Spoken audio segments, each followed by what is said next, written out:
ಅಮಾಯಕರು ಅಂತ ಗೊತ್ತಿದ ಮೇಲೆ ಸರ್ಕಾರ ಏನು ಮಾಡ್ತೈತೆ ಅಂತೀರಿ? ಮಾನ ಮರ್ಯಾದಿಲ್ವ ಅವ್ರಿಗೆ? ಅಮಾಯಕರು ಅಂತ ಗೊತ್ತಿದ ಮೇಲೆ ಜೈಲಲ್ಲಿ ಹಾಕಿದ್ದಾರೆ ಅವರು.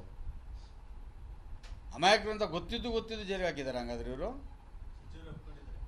ಒಪ್ಕೊಂಡ್ಮೇಲೆ ಇನ್ನೇನೈತೆ? ಫೇಲ್ಯೂರ್ ಅಲ್ವಾ?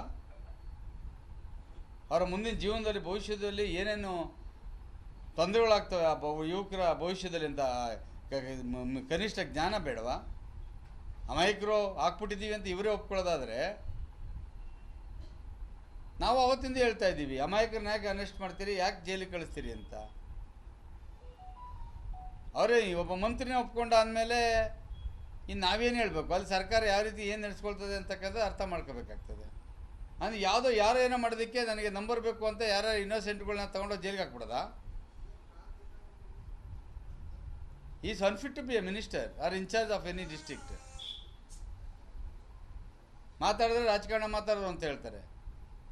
ಸರ್ಕಾರವೇ ಒಬ್ಬ ಮಂತ್ರಿ ಒಪ್ಕೊಂಡಂದ್ರೆ ಸರ್ಕಾರ ಒಪ್ಕೊಂಡಂಗೆ, ಹೌದು ಇನ್ನೋಸೆಂಟ್ ಪೀಪಲ್ನ ಹಾಕಿದ್ದೀವಿ ಜೈಲಿಗೆ. ಏನು ಅರ್ಥ ಇದೆಲ್ಲ? ಸಿದ್ದರಾಮಯ್ಯ ಇಷ್ಟೊಂದು ದುರ್ಬಲರಾಗ್ತಾರೆ ಅಂತ ನಾನಂತೂ ಅನ್ಸ್ಕೊಂಡಿರಲಿಲ್ಲ. ಬಹುತೇಕ ಅವರ ಆಡಳಿತದಲ್ಲಿ ನಡೀತಾ ಇರ್ತದೆ ಜರ್ಜರಿತರಾಗೋಗಿರಬೇಕು. ಇಷ್ಟೊಂದು ದುರ್ಬಲ ಆಗಿದೆ ಸರ್ಕಾರ. ಒಬ್ಬ ಮಂತ್ರಿಗಳೇ ನಾವು ಇನ್ನೋಸೆಂಟು ಅಮಾಯಕರನ್ನ ಜೈಲಿಗೆ ಹಾಕ್ಬಿಟ್ಟಿದ್ದೀವಿ ಅಂತ ಒಪ್ಕೊಂಡ್ರೆ ಅದಕ್ಕಿಂತ ಕಾರಣ ಬೇಕಾ? ಇದು ಮುಂದಿನ ದಿನಗಳು ಜನಗಳು ತೋರಿಸ್ತಾರೆ ಇವರಿಗೆ. What is it mean? ಅವ್ನು ಇನ್ನೋಸೆಂಟ್ ಅಂತ ಗೊತ್ತಿದ ಮೇಲೆ ಜೈಲಿಗೆ ಯಾಕೆ ಹಾಕಿದೀಯಾ? ನಿನ್ನ ಚಾರ್ಜ್ ಶೀಟಲ್ಲಿ ಬಿಟ್ಟರೆಷ್ಟು ಹೋದ್ರೆಷ್ಟು? ಒಬ್ಬ ಒಳ್ಳೆ ಯುವಕರನ್ನ ಒಂದ್ಸರಿ ಜೈಲಿಗೆ ಕಳಿಸಿದ ಮೇಲೆ is going to become a what? ನೀವೊಬ್ಬ ಯುವಕ ಸ್ಟೇಷನ್ ಅಂತ ಎದುರ್ತಾ ಇರ್ತಾನೆ. ಒಂದು ಸರಿ 2 ಸರಿ ಸ್ಟೇಷನ್ಗೆ ಹೋಗಿ ಬಂದರೆ ಸ್ಟೇಷನ್ ಎದುರಲ್ಲ ಅವನು. ಒಂದು ಸರಿ ಜೈಲಿಗೆ ಹೋಗಿ ಬಂದರೆ ಅವನು ಭಯ ಇರಲ್ಲ. ಇನ್ನು ಸ್ವಲ್ಪನಾದ್ರೂ ಪರಿಜ್ಞಾನ ಇದೆ ಅವ್ರಿಗೆಲ್ಲ. ಅಧಿಕಾರದ ಅಮಲ್ನಲ್ಲಿ, ದುಡ್ಡಿನ ಅಮಲ್ನಲ್ಲಿ ದುರಾಂಕರದಿಂದ ಮೆರಿತಾವ್ರೆ. ಇದಕ್ಕೆಲ್ಲ ಟೈಮ್ ಬರ್ತದೆ. ಪಾಪ ಪ್ರಜ್ಞೆ ತುಂಬೋಗಿದೆ, ಆಗಲೇ ಬರ್ತದೆ ಇದಕ್ಕೆಲ್ಲ. ಒಬ್ಬ ಮಂತ್ರಿ ನಿಮ್ಮ ಎದುರುಗಡೆ ಬಂದು ಅಮಾಯಕರಿಗೂ ಶಿಕ್ಷೆ ಆಗ್ಬಿಟ್ಟಿದೆ ಅಂತೇಳಿ ಏನು ಅರ್ಥ ಇದು? ಅದಕ್ಕೆ ಜವಾಬ್ದಾರಿ ಯಾರು? ಅಮಾಯಕ ಕರ್ಕೊಂಬಂದವ್ನಿಗೆ ಏನು ಶಿಕ್ಷೆ ಕೊಟ್ಟಿದ್ದೀರಿ? ಈತ ರಾಜೀನಾಮೆ ಕೊಟ್ಟು ಹೋಗ್ಬೇಕಾಗ್ತದೆ. ಅಮಾಯಕರನ್ನ ಜೈಲಿಗೆ ಹಾಕಿದ್ದೀವಿ ಅಂತ ಒಪ್ಕೊಂಡ್ಮೇಲೆ ರಾಜೀನಾಮೆ ಕೊಟ್ಟು ಮನೆಗೆ ಹೋಗ್ಬೇಕೀತ. Unfit to be a district incharge.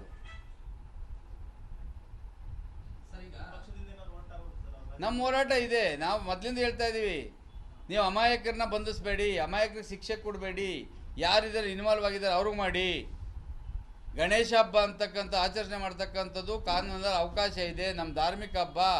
ನೀವು ಗಣೇಶನ ಕುಂಡಿಸ್ತವನ್ನೇ ಏವನ್ ಮಾಡ್ತೀರಿ ಅಂತ ಹೇಳಿದ್ರೆ ನಾವೇನು ತಿಳ್ಕೊಬೇಕು? ನಾವು ಯಾರು ಹೊರಬೇಕು? ಅಲ್ಲಿರ್ತಕ್ಕಂಥ ಶಾಸಕ ಹೊರಬೇಕು, ಈ ಡಿಸ್ಟ್ರಿಕ್ಟ್ ಅಡ್ಮಿನಿಸ್ಟ್ರೇಷನ್ ಹೊರಬೇಕು. ನೈತಿಕತೆ ಇನ್ಯಾರೇ ಬರ್ತದೆ? ನೀವೇ ತೋರಿಸಿದ್ರಿ ನನ್ನ ಮೀಡಿಯಾದಲ್ಲಿ. ಪೊಲೀಸ್ನವ್ರು ಅಲ್ಲಿದ್ದಾರೆ. ಯಾರವರು? ಆರ್ಡಿನರಿ ಪೊಲೀಸ್ ಅಲ್ಲ, ರ್ಯಾಪಿಡ್ ಆ್ಯಕ್ಷನ್ ಫೋರ್ಸನ್ನಲ್ಲಿತ್ತು. ಯಾಕೆ ಹೋಗಿ ತಡೆದಿಲ್ಲ? ಯಾರೇನು ಹೇಳಿದ್ರು? ಒಬ್ಬರು ನಮಗಿನ್ನೂ ಆದೇಶ ಬಂದಿಲ್ಲ. ಯಾರು ಆದೇಶ ಬರಬೇಕಾಗಿತ್ತು? ಅವ್ನು ಯಾರೋ ಸರ್ಕಾರಿ ಇನ್ಸ್ಪೆಕ್ಟರ್ ಸಸ್ಪೆಂಡ್ ಆಗಿದ್ದಾನಲ್ಲ, ಅವ್ನ ಮೊಬೈಲ್ ಚೆಕ್ ಮಾಡಲಿ. ಯಾರಿಗೆ ಫೋನ್ ಮಾಡಿದ್ದ? ಯಾರು ಆದೇಶ ಕೊಟ್ಟಿಲ್ಲ? ಗಲಾಟೆ ನಡಿ 10 ನಿಮಿಷ ಇದ್ದಂಗೆ ಹೆಂಗೆ ಆಚೆಗೆ ಹೋಯ್ತು ರಿಸರ್ವ್ ವ್ಯಾನು? 6:15 ಒಂದು ಹೊರಗ್ದವ್ರದ್ದು ಎಲ್ಲ ಅಂಗಡಿಗಳನ್ನ ಹೆಂಗೆ ಬಾಕ್ಲು ಹಾಕಿಸ್ತಾರೆ?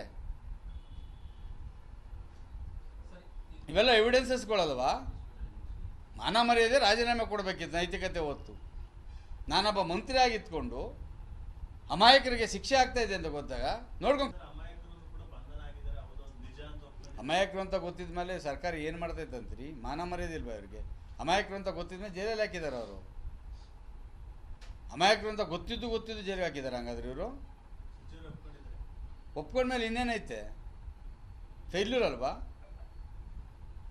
ಅವರ ಮುಂದಿನ ಜೀವನದಲ್ಲಿ ಭವಿಷ್ಯದಲ್ಲಿ ಏನೇನು ತೊಂದರೆಗಳಾಗ್ತವೆ ಆ ಯುವಕರ ಭವಿಷ್ಯದಲ್ಲಿ ಅಂತ ಕನಿಷ್ಠ ಜ್ಞಾನ ಬೇಡವಾ?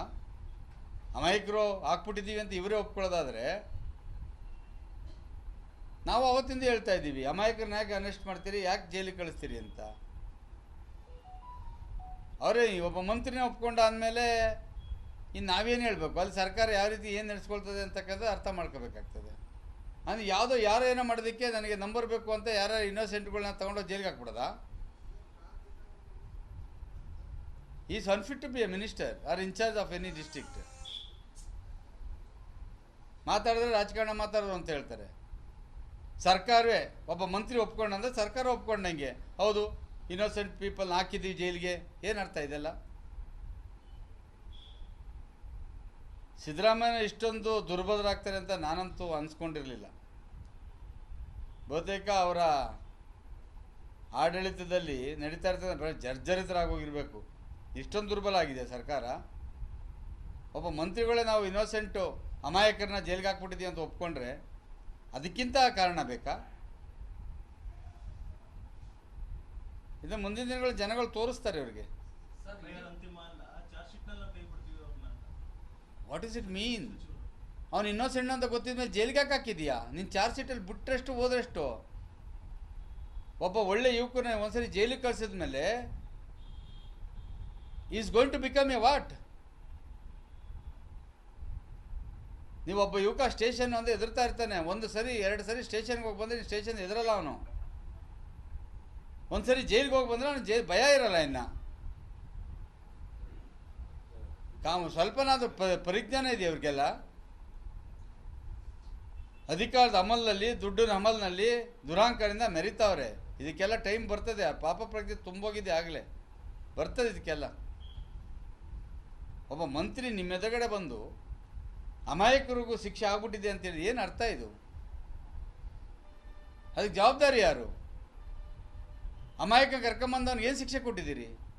ಈತ ರಾಜೀನಾಮೆ ಕೊಟ್ಟು ಹೋಗ್ಬೇಕಾಗ್ತದೆ. ಅಮಾಯಕರನ್ನ ಜೈಲಿಗೆ ಹಾಕಿದ್ದೀವಿ ಅಂತ ಒಪ್ಕೊಂಡ್ಮೇಲೆ ರಾಜೀನಾಮೆ ಕೊಟ್ಟು ಮನೆಗೆ ಹೋಗ್ಬೇಕೀತ. Unfit to be a district in charge. ನಮ್ಮ ಹೋರಾಟ ಇದೆ. ನಾವು ಮೊದಲಿಂದ ಹೇಳ್ತಾ ಇದ್ದೀವಿ, ನೀವು ಅಮಾಯಕರನ್ನ ಬಂಧಿಸಬೇಡಿ, ಅಮಾಯಕರಿಗೆ ಶಿಕ್ಷೆ ಕೊಡಬೇಡಿ, ಯಾರಿದ್ದಾರೆ ಇನ್ವಾಲ್ವ್ ಆಗಿದ್ದಾರೆ ಅವ್ರಿಗೆ ಮಾಡಿ. ಗಣೇಶ ಹಬ್ಬ ಅಂತಕ್ಕಂಥ ಆಚರಣೆ ಮಾಡ್ತಕ್ಕಂಥದ್ದು ಕಾನೂನಲ್ಲಿ ಅವಕಾಶ ಇದೆ. ನಮ್ಮ ಧಾರ್ಮಿಕ ಹಬ್ಬ. ನೀವು ಗಣೇಶನ ಕುಂಡಿಸ್ತವನ್ನೇ ಏವನ್ ಮಾಡ್ತೀರಿ ಅಂತ ಹೇಳಿದ್ರೆ ನಾವೇನು ತಿಳ್ಕೊಬೇಕು? ನಾವು ಯಾರು ಹೊರಬೇಕು? ಅಲ್ಲಿರ್ತಕ್ಕಂಥ ಶಾಸಕ ಹೊರಬೇಕು, ಈ ಡಿಸ್ಟ್ರಿಕ್ಟ್ ಅಡ್ಮಿನಿಸ್ಟ್ರೇಷನ್ ಹೊರಬೇಕು. ನೈತಿಕತೆ ಇನ್ಯಾರೇ ಬರ್ತದೆ? ನೀವೇ ತೋರಿಸಿದ್ರಿ ನನ್ನ ಮೀಡಿಯಾದಲ್ಲಿ.